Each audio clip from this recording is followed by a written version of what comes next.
어느 교회에서 4명의 친구들이 있었는데 함께 야고보서를 공부를 했다 그럽니다. 야고보서 공부하는 중에 야고보서 5장 16절 말씀에 큰 은혜를 받았다 그래요. 5장 16절 말씀이 뭐냐 하면 너희 죄를 서로 고하며, 그런 말씀이거든요.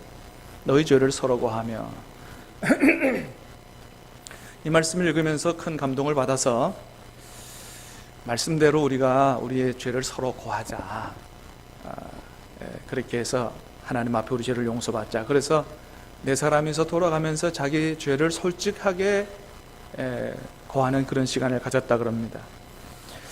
첫 번째 사람이 자기 죄를 고백했습니다. 나는 사실 참 이게 해결되지 않는 죄가 있어. 그 뭐냐 하면 자꾸 거짓말을 하는 거야.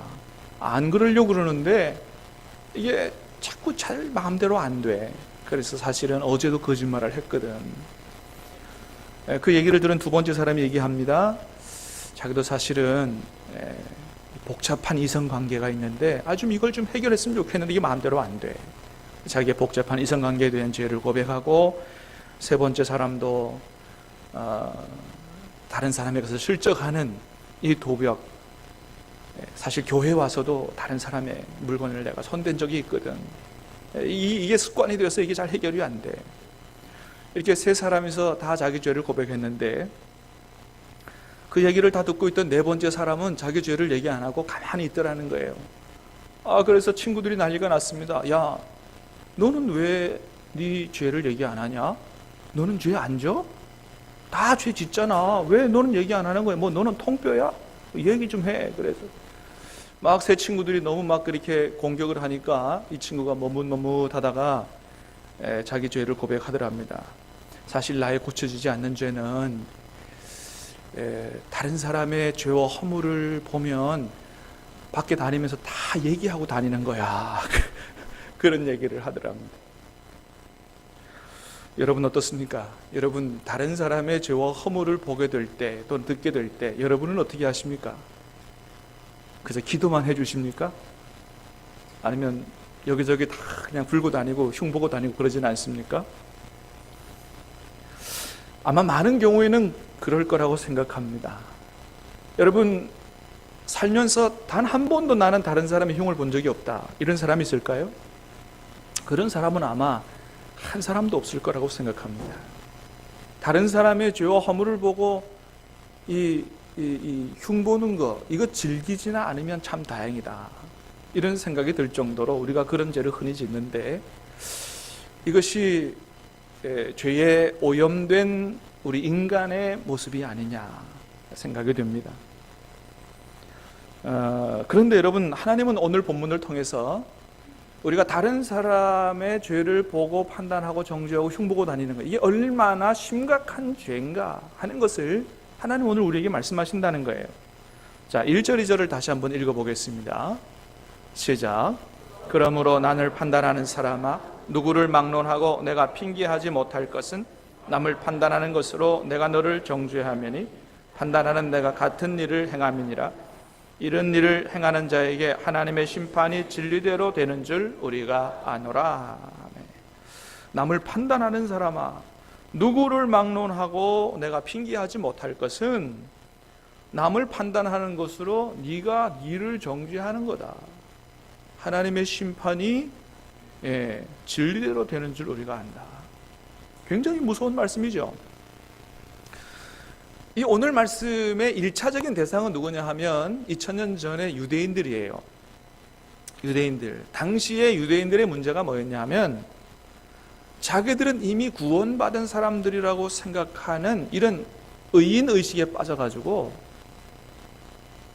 죄는 나와 전혀 상관이 없다, 그러면서 다른 사람의 죄를 보면서 흉보고 판단하고 정죄하는 이런 삶을 살았다는 거예요. 이게 아주 심각한 유대인들의 문제였다. 이걸 오늘 본문을 통해서 말씀하시는 거예요. 오늘 우리가 2장 말씀 읽었는데 1장, 특별히 1장 18절 이하에 아주 수많은 죄들이 열거되어 있습니다. 이 1장에 나오는 죄들은 누구의 죄를 얘기하는 거냐 하면 유대인 아닌 이방인들의 죄를 이야기한 거였습니다. 그런데 그런 죄를 보면서 유대인들이 이방인들의 죄를 보고 막 정죄하고 판단하고 그랬다는 거예요.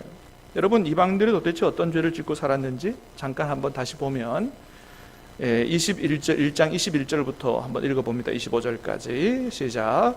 하나님을 알되 하나님을 영화롭게도 아니하며 감사하지도 아니하고 오히려 그 생각이 허망하여지며 미련한 마음이 어두워졌나니 스스로 죄에 있다 하나 어리석게 되어 썩어지지 아니하는 하나님의 영광을 썩어질 사람과 새와 짐승과 기어다니는 동물 모양의 우상으로 바꾸었느니라. 그러므로 하나님께서 더러움에 내버려 두사 그들의 몸을 서로 욕되게 하게 하셨으니 이는 그들이 하나님의 진료를 거짓 것으로 바꾸어 피조물을 주물주보다 더 경배하고 섬김이라. 주는 곧 영원히 찬송할 이시로다. 아멘. 이게 짧게 우리가 읽었습니다마는 이게 대표적인 이방인들의 죄죠. 첫 번째는 이방인들은 하나님을 몰랐습니다. 하나님을 모르다 보니까 돌이나 나무 깎아가지고 이게 신이다 하면서 거기에 절을 하면서 복을 빌고 이런 어리석은 삶을 살았다는 거죠. 두 번째는 그런 우상은 우리 하나님처럼 그들의 죄에 대해서 경고하거나 심판의 말씀을 주시고 또 진리의 말씀을 주시지 않기 때문에 그들은 그저 자기들이 마음에 하고 싶은 대로 다 하는 거예요. 자기들의 정욕대로 마음대로 하고 싶은 것들을 마음대로 하면서 그렇게 하나님 앞에 죄를 짓고 살았다라고 하는 것이죠. 그런 이방인들을 보면서 유대인들은 조롱을 하는 거예요. 저거 봐라, 저거 봐. 하나님도 모르는 것들. 저런 짓이나 하니 저 지옥이나 가지. 이렇게 조롱을 하는 것이죠. 자, 그런데 그런 유대인들을 향해서 바울이 하나님의 심령으로 뭐라고 얘기하느냐? 남을 판단하는 사람아, 누구를 막론하고 네가 핑계하지 못할 것은 네가 똑같은 일을 행함이라. 그러니까 다시 말하면 사실은 유대인들도 별반 이방인들과 다르지 않는 삶을 살면서 죄를 지으면서도 불구하고 하나님의 이런 죄의 문제와 하나님의 심판은 전혀 자신들과는 관계가 없다, 이렇게 생각을 하고 살았다는 거예요. 근데 바울은 말하는 거예요. 그렇지 않다는 거예요. 그건 착각이라는 거예요. 하나님은 어떤 분이시냐? 하나님은 외모로 사람을 취하시는 분이 아니고 누구든지 그 행한 대로 심판하시는 분이 하나님이다. 이 하나님을 바로 알아야 된다고 얘기를 하는 것입니다. 여러분, 오늘 본문에는 하나님의 심판 원리가 기록이 되어 있습니다. 하나님의 심판 원리, 하나님을 어떻게 심판하시는 분이냐? 자, 먼저 2절 말씀을 다시 봅니다. 2절 시작. 이런 일을 행하는 자에게 하나님의 심판이 진리대로 되는 줄 우리가 아노라. 하나님의 심판이 뭐대로 돼요? 진리대로 된다. 이 진리대로 된다고 하는 것은 하나님의 심판은 올바르게 된다. 절대로 잘못 심판하시는 일이 없다. 또 다르게 해석하면 말씀대로 된다, 이런 말이에요. 하나님의 심판은 말씀대로 된다. 마음대로 하나님 자기 감정대로 하시는 분이 아니고 진리대로 옳게 말씀대로 심판하시는 분이다. 왜요? 하나님의 말씀은 하나님의 나라에서 절대 기준이요 법이 되기 때문이죠. 법대로 심판하는 거 아니겠어요? 그래서 12절에도 이렇게 얘기하죠. 시작. 무릇 율법 없이 범죄한 자는 또한 율법 없이 망하고 무릇 율법 있고 범죄한 자는 율법으로 말미암아 심판을 받으리라. 하나님의 말씀을 받은 사람들, 그 말씀을 가지고 하나님이 심판하신다는 거예요. 자, 하나님의 심판은 진리대로 말씀대로 된다. 두 번째 3절입니다. 시작. 이런 일을 행하는 자를 판단하고도 같은 일을 행하는 사람아, 내가 하나님의 심판을 피할 줄로 생각하느냐? 한마디로 말하면 하나님의 심판은 뭐대로 한다고요? 우리의 행위대로, 우리 행위대로 심판하신다. 그래서 11절에서 뭐라 그럽니까? 하나님은 외모로 사람을 취하시는 분이 아니라고 얘기합니다. 다시 말하면 유대인들아, 잘 알아들어라 이거예요. 너희들이 이스라엘 사람이요 아브라함의 자손이라고 무조건 심판을 면해주는 게 아니라 너희가 하나님의 백성이라고 말을 한다면 얼마나 하나님의 백성답게 하나님께서 기뻐하시는 대로 살았느냐, 그것에 따라서 구원을 받든지 심판을 받든지 하게 될 것이다. 절대로 아브라함의 자손이라고 유대인이라고 그냥 무조건 봐주는 게 아니라는 거예요. 여러분, 그렇습니다. 우리 하나님은 외모로 사람을 구원하고 버리고 이렇게 하시는 분이 아니고 우리가 행한 대로 심판하시는 이 행위 심판에 대한 말씀이 성경 전체에 기록이 되어 있습니다. 예수님께서 마태복음 24장 25장을 통해서 예루살렘의 멸망과 세상 끝날에 어떤 일이 있게 될 것이냐에 대해서 말씀하시면서 너희는 세상 끝날을 바라보면 이렇게 미래를 주님의 재림을 준비하라 말씀하신 중에 우리가 잘 아는 말씀이 있지요. 예수님이 이렇게 말씀하셨어요. 한번 같이 읽어봅니다. 시작. 인자가 자기 영광으로 모든 천사와 함께 올 때에 자기 영광의 보좌에 앉으리니 모든 민족을 그 앞에 모으고 각각 구분하기를 목자가 양과 염소를 구분하는 것 같이 하여 양은 그 오른편에 염소는 왼편에 두리라. 일단 보세요. 주님께서 영광으로 모든 천사와 함께 올 때에 영광의 보좌에 앉으리니 모든 민족을 그 앞에 모으고 양과 염소로 나눈다. 이 무슨 말씀이죠? 마지막 날에 있게 될 온 세상의 심판을 말씀하시는 것이죠. 주님이 어떻게 심판하시느냐? 그 다음 34절부터 시작. 그때 임금이 그 오른편에 있는 자들에게 이르시되 내 아버지께 복받을 자들이여 나와 창세로부터 너희를 위하여 예비한 나라를 상속받으라. 내가 줄일 때에 너희가 먹을 것을 주었고 목마를 때에 마시게 하였고 나그네 되었을 때에 영접하였고 헐벗었을 때에 옷을 입혔고 병들었을 때에 돌아보았고 옥에 갇혔을 때에 와서 보았느니라. 일단 거기까지 보세요. 너희를 위하여 창세로부터 예비된 나라를 상속받으라. 영원한 천국을 상속받으라 하면서 하시는 말씀이 내가 줄일 때에 너희가 먹을 거 주었고 목마를 때에 마실 거 주었고 헐벗었을 때 옷을 입혔고 병들었을 때 돌아봤다. 그리고 이 사람들에게 영원한 천국을 상속하라고 말씀하십니다. 그러니까 영원한 천국에 들어가는 사람들을 무엇으로 주님께서 천국에 들여보내신다고요? 너희들이 내게 행한 대로, 너희들의 행한 삶을 보니 너희들은 천국에 들어갈 자다, 이렇게 말씀하신다는 거예요. 나를 구세주로 믿었기 때문에 들어간다, 이런 말씀을 안 하시고, 여러분 원래 그런 말씀 하셔야 되잖아요. 너희들이 나를 알고 믿었으니 그러니 구원받고 들어간다, 이런 말씀을 안 하시고 너희들이 이렇게 살았으니 들어간다, 이런 말씀을 하신다는 거예요. 근데 사실은 여러분 이게 다른 게 아니라는 것입니다. 여러분 우리가 예수님을 구세주로 믿는, 믿음으로 구원받는 줄 믿습니다? 믿음으로 구원받는다는 얘기가 행위 없는 믿음이 아니고 성경에서 말하는 믿음은 오히려 행위를 낳는 믿음이다라는 사실을 알아야 된다. 그런 삶을 안 살아도 믿습니다만 하면 구원받는 행위 없는 믿음이 아니고 무슨 믿음이라고요? 행위를 낳는 믿음. 한번 따라합니다. 행위를 낳는 믿음. 그러니까 진짜 믿음을 가졌다면 어떻게 해요? 하나님의 말씀대로 살아가는 열매가 따라 나오게 돼 있다는 거예요. 많은 사람을 착각을 합니다. 믿음으로 구원받는다는 얘기는 하나님 말씀대로 살지 않아도 행위 없는, 행위를 대신하는 믿음으로 구원받는다, 아니에요. 행위를 낳는 믿음이에요. 주님이 그래서 예수를 믿음으로 구원을 받는다는 얘기를 지금 이렇게 행함으로 구원을 받는다는 식으로 얘기를 하시는 거예요. 자, 그런데 이 사람들의 반응이 놀랍습니다. 37절부터 시작. 이에 의인들이 대답하여 이르되 주여 우리가 어느 때에 주께서 줄이신 것을 보고 음식을 대접하였으며 목마르신 것을 보고 마시게 하였나이까? 어느 때에 나그네 되신 것을 보고 영접하였으며 헐벗은 것을 보고 못 입혔나이까? 어느 때에 병드신 것이나 옥에 갇힌 것이나 가서 보고 가서 배웠나이까? 하리니 임금이 대답하여 이르시되 내가 진실로 너희에게 이르노니 여기 형제 중에 지극히 작은 자 하나에게 한 것이 곧 내게 한 것이니라 하시고.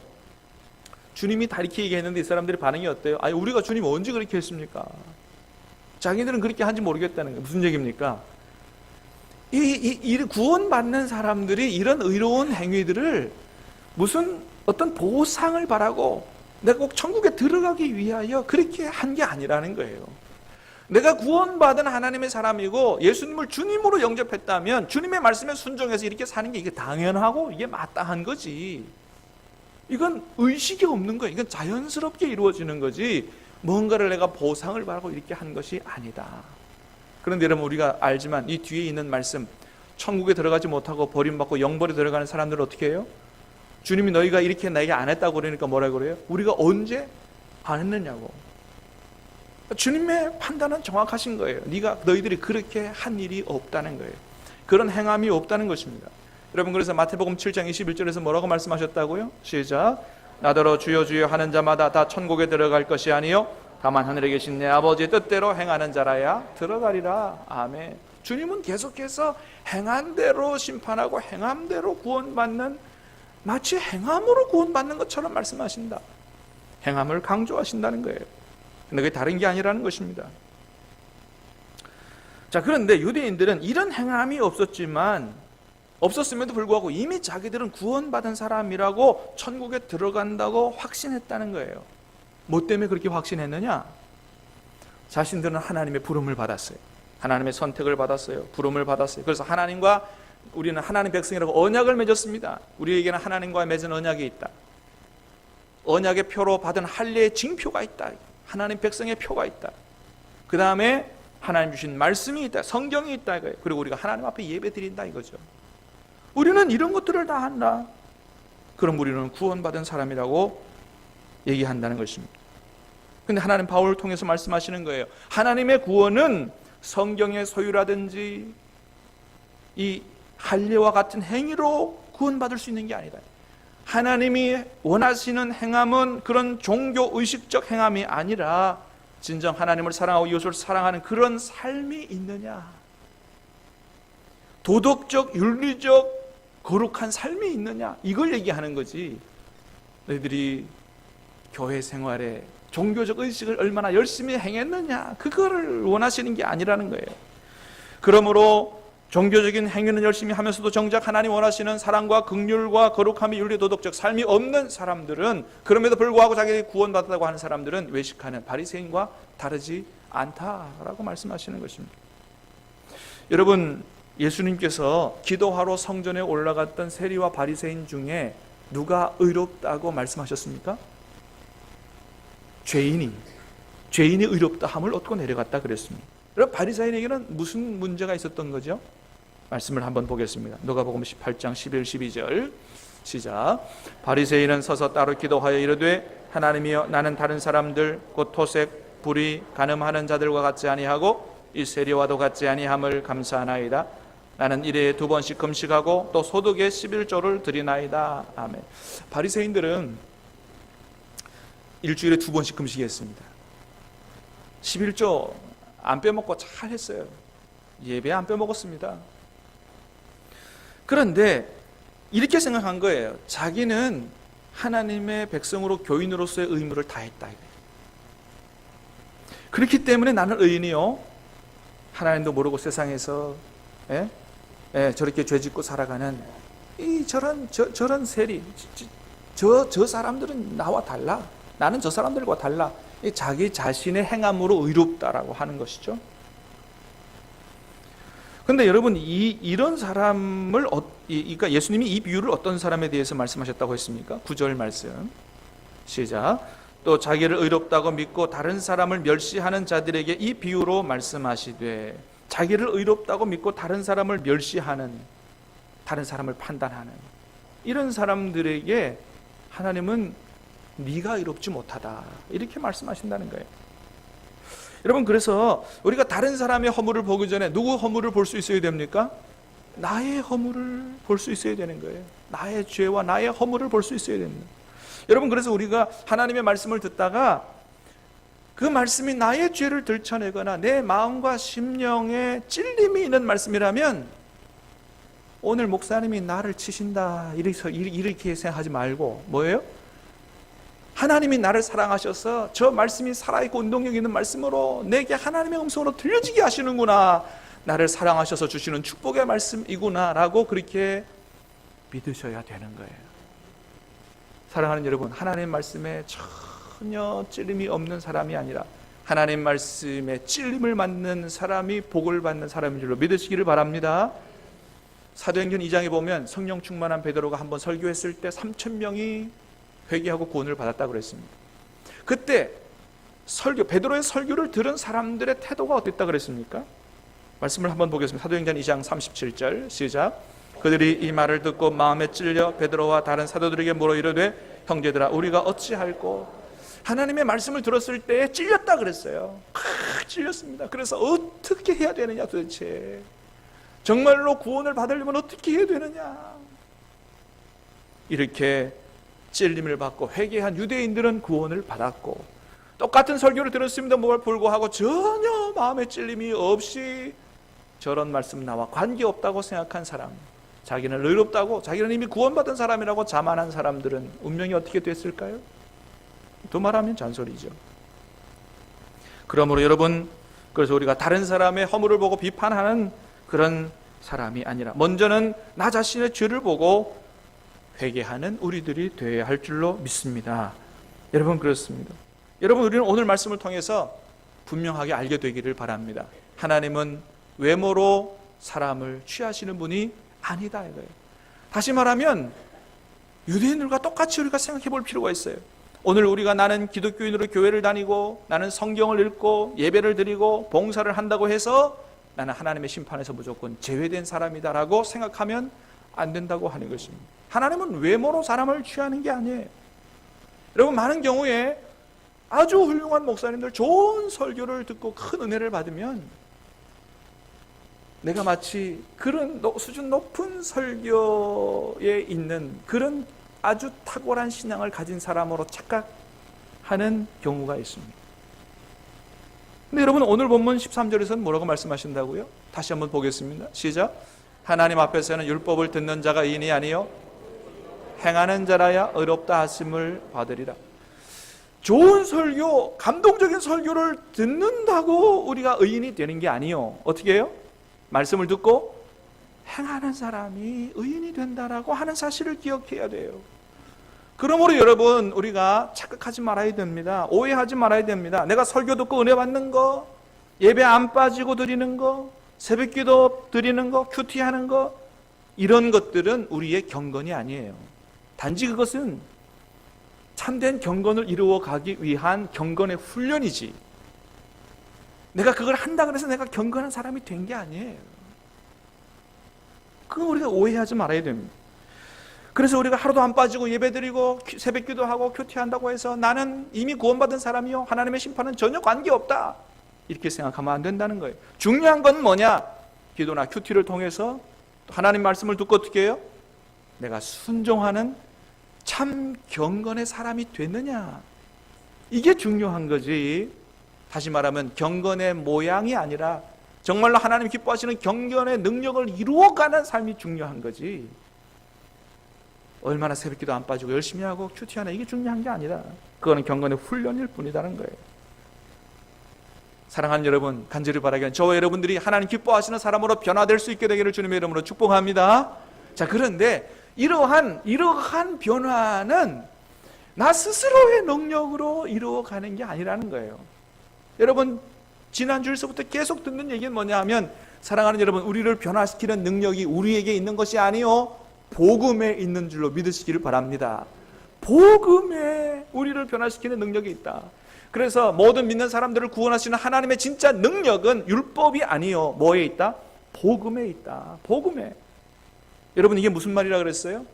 여러분, 우리가 복음을, 예수님이 구세주임을 우리가 진실되게 믿으면 주님께서 누구를 보내주신다? 성령님을 보내주신다. 할렐루야.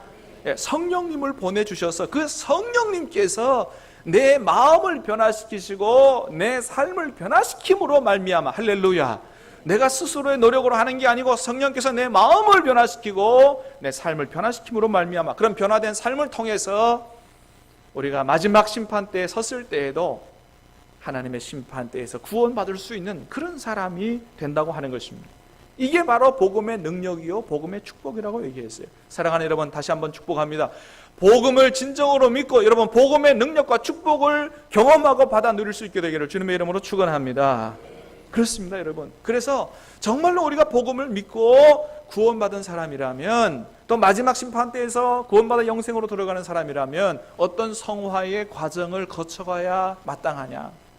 어떤 성화의 과정을 거쳐가야 마땅하냐? 첫 번째는 진정으로 우리의 죄를 통해 자복하며 회개하는 사람이 되어야 마땅한 거예요.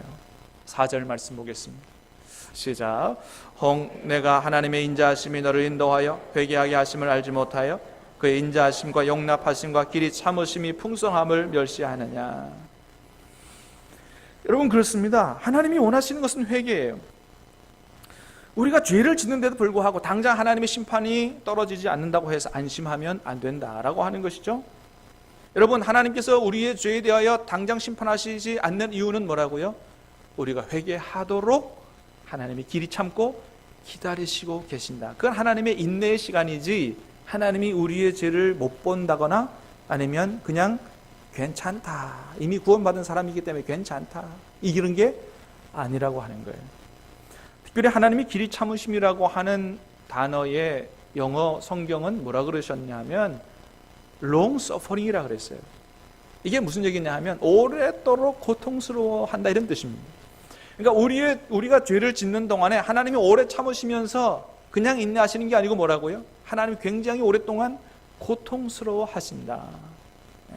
우리의 죄가 이웃에게만 영향을 미치는 게 아니고 하나님께도 영향을 미친다. 그러므로 사랑하는 여러분, 우리의 죄에 대하여 하루속히 빨리 회개해야 할 줄로 믿습니다. 두 번째는 우리가 회개할 때 은밀한 죄까지도 회개해야 한다는 거예요. 오늘 마지막 16절에는 이렇게 말씀하십니다. 시작. 곧 나의 복음에 이른 바와 같이 하나님이 예수 그리스도로 말미암아 사람들의 은밀한 것을 심판하시는 그날이라. 하나님 뭘 심판하신다고요? 은밀한 것을. 하나님 앞에 숨길 수 있는 죄는 하나도 없다는 사실을 기억해야 됩니다. 사람들에게는 숨길 수 있어요. 그러나 하나님 앞에는 못 숨긴다. 지금 회개해야지 마지막 날에 가서 하나님 앞에서 죄가 드러나면 안 된다는 거예요. 하나님은 불꽃 같은 눈으로 모든 것을 꿰뚫어 보시고 우리의 중심을 보시는 분이기 때문에 우리의 숨겨진 죄까지도 회개해야 되고 우리의 생각과 마음의 죄까지도 하나님 앞에 낱낱이 고하고 용서를 받아야 한다는 것입니다. 세 번째는 구원받은 사람은 항상 하나님의 말씀으로 자신을 돌아보는 삶을 살아야 된다. 그래서 날마다 말씀 묵상, 큐티하자고 하는 거예요. 여러분, 하나님 말씀을 묵상하고 큐티하는 것은 아침에 세수하는 것과 똑같습니다. 여러분, 하나님 말씀은 우리의 영혼의 거울이 되는 줄 믿습니다. 그래서 우리의 삶과 영혼의 이 마음을 말씀에 비추어 봐야 돼요. 그리고 세수해야 돼요. 세수 안 하고 나가는 사람 봤습니까? 세수해야 됩니다. 그리고 그런 경건 훈련에 만족하지 말고 주신 말씀대로 순종하며 살아야 됩니다. 여러분, 하나님 앞에 순종하기 위하여 간절히 기도하면 성령께서 능력을 주심으로 말미암아 우리가 하나님 말씀대로 살아갈 수 있는 줄 믿습니다. 죄와 싸워 이길 수 있는 줄로 믿으시기를 바랍니다. 하나님께서 능력 주셔서 할 수 있게 하기 위하여, 하나님 말씀대로 살아갈 수 있게 하기 위하여 성령을 주셨다는 사실을 기억하고, 내 혼자 나의 힘으로 말씀을 순종하려고 하다가 날마다 영적 전쟁에서 패하고 나는 안 되라고 하지 마시고, 여러분 기도하고 성령의 능력을 덧입게 되기를 주님의 이름으로 축복합니다. 그렇게 성령을 따라 행하는 삶으로 나중에 변화되게 되고 주님 닮아가게 되므로 마지막 심판 때에서도 얼마든지 영생으로 갈 수 있는 그런 주님의 참 제자들, 하나님의 자녀들이 된다고 하는 것입니다. 여러분, 이제부터 우리가 다른 사람의 죄와 허물을 보지 말고 말씀을 보십시다. 말씀을 통하여 나를 보십시다. 그리고 회개하고 하나님 앞에 나를 바로 세울 수 있게 되기를 축복합니다. 나를 세우고 다른 성도들의 삶을 세워갈 수 있는 저와 여러분 될 수 있게 되기를 주님의 이름으로 축복합니다. 그러므로 우리 모두가 다 입술로만 주여 주여 하는 그런 사람이 아니오 온전히 변화되는 그런 주님의 제자로, 하나님의 자녀로 영생에 다 들어가는 신함교회 성도들 되시기를 우리 예수님의 이름으로 축원합니다. 기도하겠습니다. 하나님 아버지, 감사합니다.